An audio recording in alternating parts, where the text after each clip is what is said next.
Sachal news net work کی videos میں خوش آمدید۔ ناظرین، ویڈیو سے متعلق اپنی قیمتی رائے کا اظہار کمنٹ باکس میں ضرور کریں اور چینل کو سبسکرائب کریں۔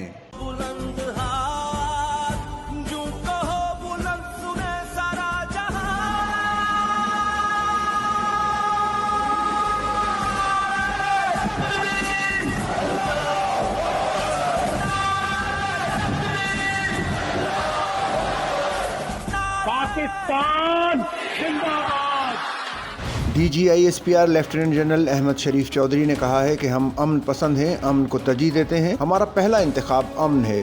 اگر تم نے دوبارہ یہ حماقت کی تو ہمارا جواب اس سے بھی شدید ہوگا۔ آئی ایس پی آر کے ڈائریکٹر جنرل خیبر پختونخوا کی مختلف جامعات کے 2500 سے زائد طلباء کے ساتھ منعقدہ خصوصی نشست سے خطاب کر رہے تھے۔ اس موقع پر فضا پاک فوج زندہ باد اور کشمیر بنے گا پاکستان کے نعروں سے گونجتی رہی۔ ہر طرف سبز ہلالی پرچموں کی بہار، ملی نغموں کی گونج اور پاکستان ہمیشہ زندہ باد کے فلک شگاف نعروں نے ماحول کو گرما دیا۔ پختون طلباء نے دشمن کو واضح پیغام دیا کہ پاکستان کی طرف میلی آنکھ سے دیکھنے والوں کو عبرت کا نشان بنا دیا جائے گا۔ D G I S P R کا خطاب میں کہنا تھا کہ اللہ کے حکم سے پاکستان آہنی دیوار بن کر کھڑا ہوا اور مودی کی حکمت عملی کو غلط ثابت کر دیا۔ لوگ سمجھتے تھے کہ یہاں کے عوام اور فوج ایک دوسرے سے دور ہیں، ہرگز نہیں۔ یہ قوم اور فوج ہمیشہ سے ایک مٹھی کی طرح تھی اور ایسے ہی رہے گی۔ ان کا کہنا تھا کہ آرمی چیف نے فیصلہ کیا ہے کہ ہندوستان کو 26 مقامات پر جواب دیں گے۔ مظفر آباد کا 7 سالہ ارتضا جس بریگیڈ ہیڈ کوارٹر کے آرڈر پر شہید ہوا، اس پورے بریگیڈ ہیڈ کوارٹر کو تباہ کر دیا۔ 6 اور 7 مئی کو پاکستان کے معصوم بچوں کو شہید کرنے والے جہاز جن اڈوں سے اڑے تھے ان سب کو تباہ کر دیا۔ کیا آپ کی فوج نے کسی ایک سویلین انفراسٹرکچر، آبادی یا مندر کو نشانہ بنایا؟ نہیں،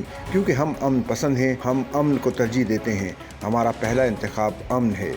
پختونخوا کے غیور اور بہادر عوام اور قبائل سے کہتا ہوں، آج دوبارہ وقت آ گیا ہے، کشمیر بنے گا پاکستان۔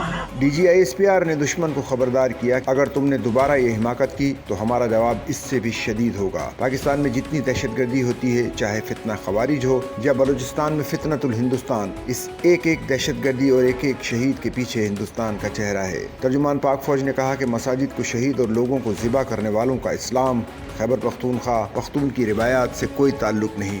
خارجی نور ولی کہتا ہے کہ اسلام میں اجازت ہے کہ آپ کافروں سے مدد لیں۔ اسلام کے تحت کفر اور حق آپس میں اکٹھے نہیں ہو سکتے، اسی طرح خارجی اور اسلام اکٹھے نہیں ہو سکتے۔ تم کشمیر کی بچیوں کی عزت کو پامال کرنے والے ہندوستان سے مدد مانگتے ہو۔ D G I S P R نے کہا کہ افغان بھائیوں سے کہتے ہیں کہ برائے مہربانی دہشت گردوں کو اپنے ملک میں جگہ نہ دو، ہندوستان کے اعلی کار نہ بنو۔ خیبر پختونخوا کے بہادر عوام اور قبائل سے کہتا ہوں، وہ وقت آ گیا ہے جب کشمیر بنے گا پاکستان۔ لیفٹیننٹ جنرل احمد شریف چودھری کا کہنا تھا کہ افغانستان ہمارا برادر پڑوسی اسلامی ملک ہے، مسئلہ ان کی اشرافیہ ہے جن کو ہندوستانی پیسہ دے کر خریدتا ہے اور پاکستان کے خلاف استعمال کرتا ہے۔ اپنے افغان بھائیوں سے کہتے ہیں کہ دہشت گردوں کو اپنے ملک میں جگہ نہ دو، تم بھارت کے اعلی کار نہ بنو۔ خیبر پختونخوا کے غیور بہادر عوام اور قبائل سے کہتا ہوں کہ آج دوبارہ وقت آ گیا ہے، کشمیر بنے گا پاکستان۔